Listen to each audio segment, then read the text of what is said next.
Hi everybody, this is a review of the Hobbymate Q100 brush quadcopter kit. This is the Spectrum version, but it's also available in Futaba, FreeSky, and Radiolink versions. So let's see what we get in the box.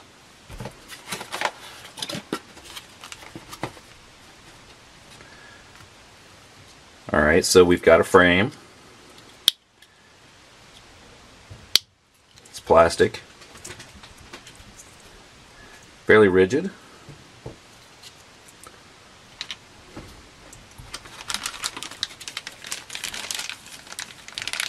Got 4 motors, 2 clockwise and 2 counterclockwise versions.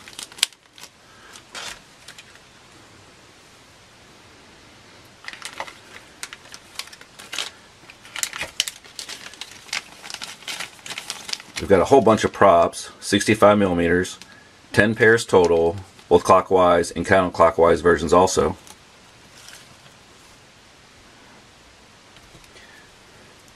Got a battery, single cell, 550 milliamp hours, 25C.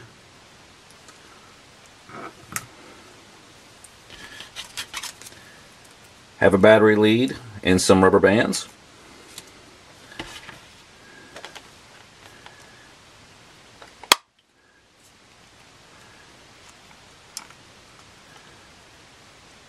Okay, so in a little box we have the flight controller.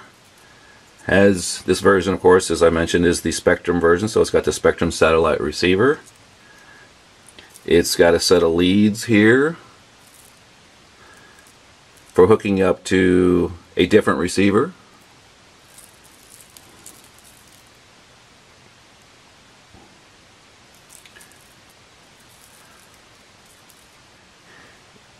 On the back you have pads for soldering your motors on.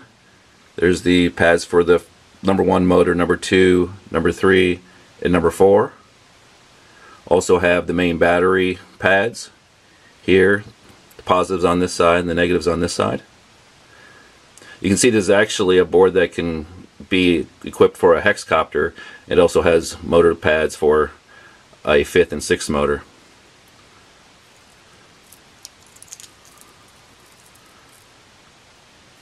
On the front it's got a bootloader option button, but this already has firmware on it.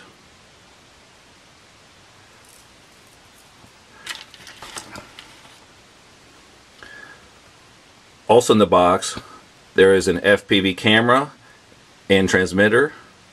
The camera is PAL and it's 600 TVL.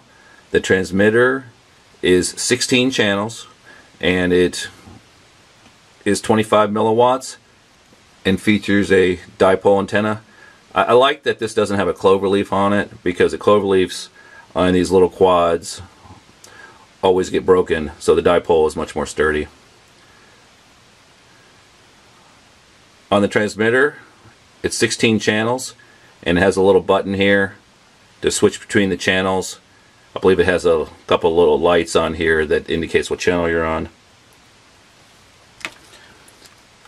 The kit comes with a little sticker here you can put on your radio if you want. This shows the frequencies for the transmitter and the lights that would indicate what channel you're on.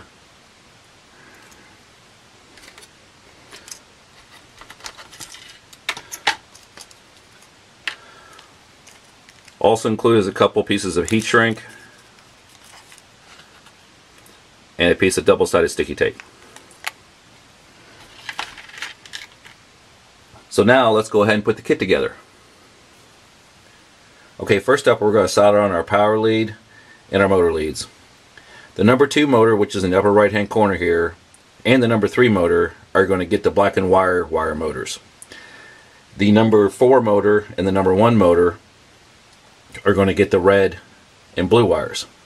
So I'm going to flip this over, and of course at that point these are going to go over here, these are going to go over here.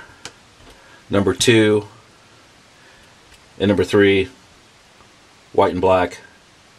Number 1 and number 4, red and blue.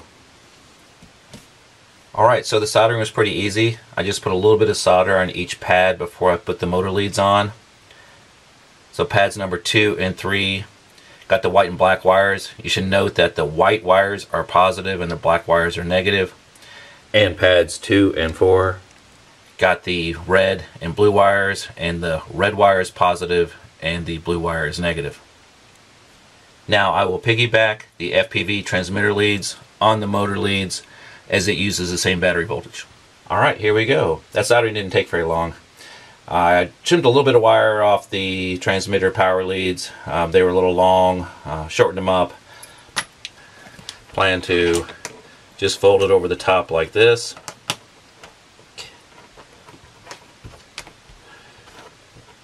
Power leads going out the back. Camera will be in front. Front right motor black and white, as well as the back left, and the other two obviously the blue and red. Alright, so now it's just time to assemble it on the frame. Well, this worked out pretty good.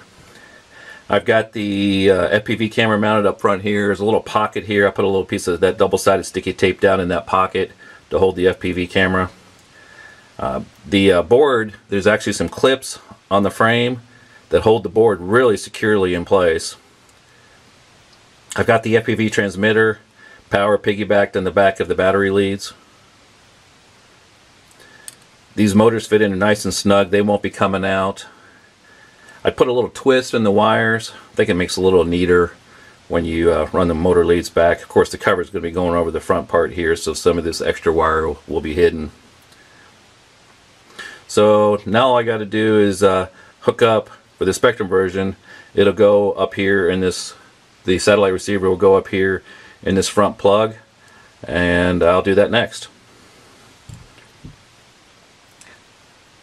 Alright, so I bound this satellite receiver using another receiver that has a satellite port on it to the channel on my radio that I'll be using for this quad. So all I have to do now is plug this into the board, and we'll go to CleanFlight and configure everything. Okay, here we are on the computer. If you haven't done it yet, we need to install CleanFlight. CleanFlight is a Chrome app, and on Windows, if you go to the CleanFlight configurator, you would have install app here. I've already got it installed, so I'm just going to click launch app. Plug in the quadcopter to the USB port. We'll hit connect. Now you can see that the quadcopter is reacting. Now, I don't have the battery plugged in yet, so the USB is powering the board. So first thing I want to do is go over here and see what firmware is on. So we'll go to the CLI, and down here at the bottom we'll just type version. Alright, so it's got CleanFlight, it's got Alien Flight F1 version 1.1.13, and this firmware was from June 6th, 2016. Alright, so now we know which version of firmware it has. Go back over to setup. The first thing we want to do is to calibrate the accelerometers. So we'll calibrate those, and you can see that the pitch and roll degrees is very low. Of course, also remember you should be having this sitting on a flat surface when you do this. Alright, okay, next tab down is ports. I didn't change anything here. Next tab is configuration. Alright, so I like to have motor stop on. That way it does not spin the motors when armed. This is particularly important even if your motors are stopped and you're at zero throttle. If the quadcopter tips over, it'll want to spin the motors in order to try to correct it. Everything else is how it came from the factory. Next is Failsafe. I like to have Failsafe on, but I like to use the drop procedure, not the land procedure. So, and I go ahead and turn down the times on this pretty quickly. If it drops, it's a small quad. I don't want to try to land itself. I want to do it fairly quickly. I don't want it to fly for a few seconds and then drop. Next tab is Pid Tuning. These are the settings that came with it from the factory. I did not change these.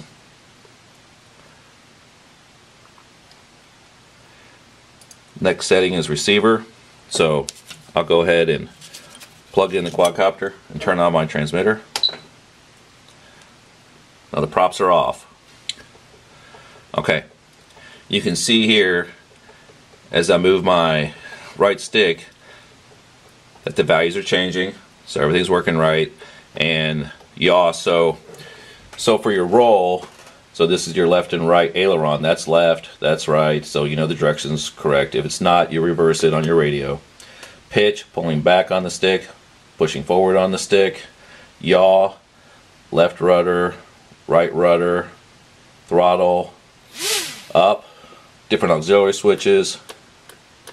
That's the gear switch on my radio.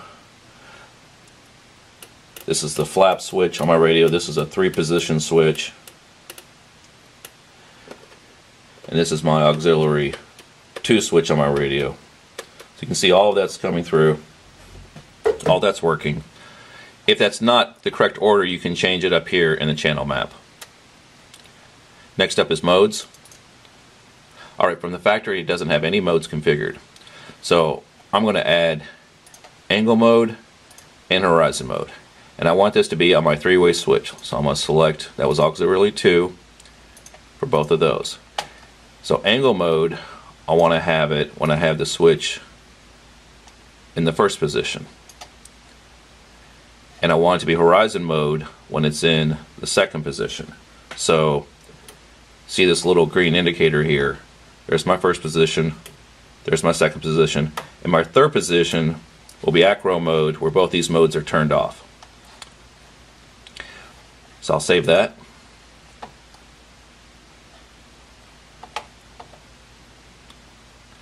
Next up is adjustments. Nothing to save here. And in fact, we can go straight down to motors. And this is where we test the direction of our motors. So again, props are off. We're looking for at this diagram. 2 and 3 are both counterclockwise. 1 and 4 are both clockwise. So turn on the switch and we'll just give enough throttle just to test the direction of the motors. And so I'm barely spinning, and I can feel that each motor is turning the correct direction. So that means that we've got the motors in the right position and we've got them wired correctly. Alright, so that's it. So let's put on the props and take it out for a flight. So here we are, ready to go. I got the props on. I wanted to show you how this all worked out. So I've got the camera up front, like I said, with a little piece of double-sided sticky tape at the bottom. Also put a little rubber band that I had around the top here. The Fpv transmitter, just got a little piece of double-sided sticky tape connecting it to the main board. It gives easy access to the FPV channel selector. I've got the, remembering this is the Spectrum version that I have, I've got the Spectrum satellite receiver actually on the bottom here, again with another little rubber band holding it on. I could use a double-sided piece of sticky tape there also, but I think it works out good having that at the bottom. I got the battery up top here, makes for easy connection. Either way, you could either put the battery at the bottom and the receiver up top, or vice versa, whatever you like. Got the props here. So one of the things that I looked at on the FPV transmitter, let me turn on the radio. So it's got these little lights, and so that's showing red, green. So that's a specific frequency on the FPV transmitter. So let me get the little sheet. So red, green corresponds to frequency 5695. Now one thing you might note is that all these first channels, these first 4 and these second 4, these are the race band frequencies, and the rest of the 8 are a mix across the other bands. So depending on So I think this is a good idea.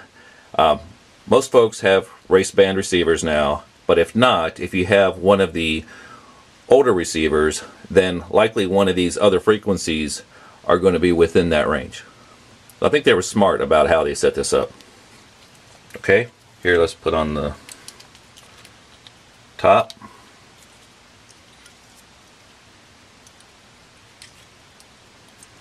Make sure the wire stays out of the way.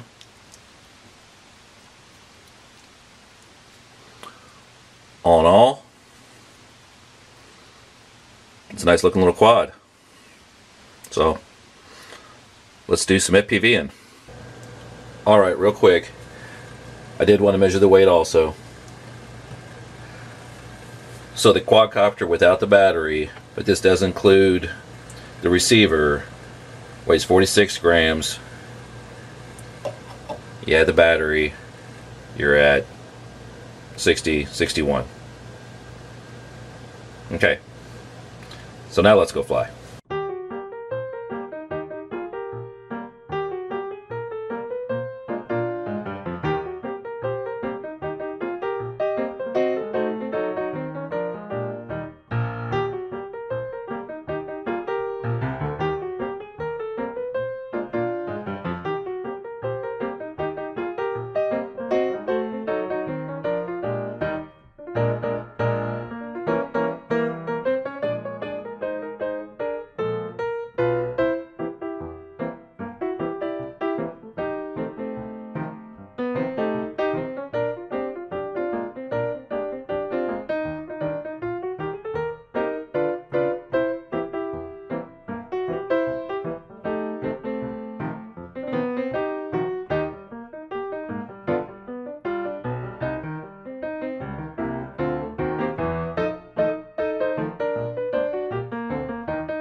I wanted to bring this outside for a minute just to show the punch out to you. I can't do that inside the house. It's a little breezy out today. It's about 35 degrees Fahrenheit.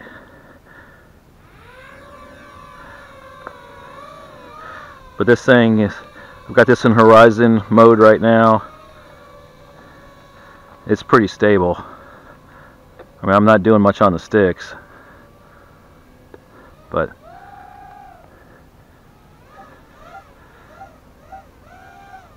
you can see those 65mm props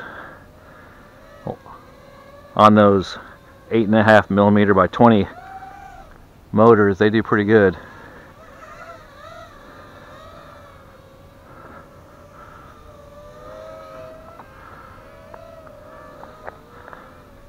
I don't want to get it too far away. It gets too small too quick.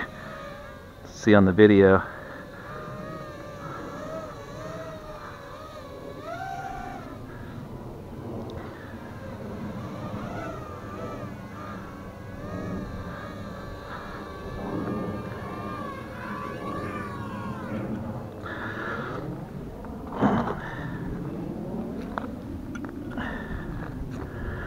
But all in all, this is a really nice little quad.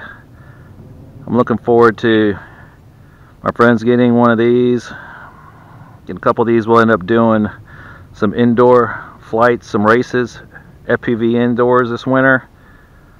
That'll be a lot of fun. Hobbymate, seems like it's going to be a real good product. I think you did it again. Good job.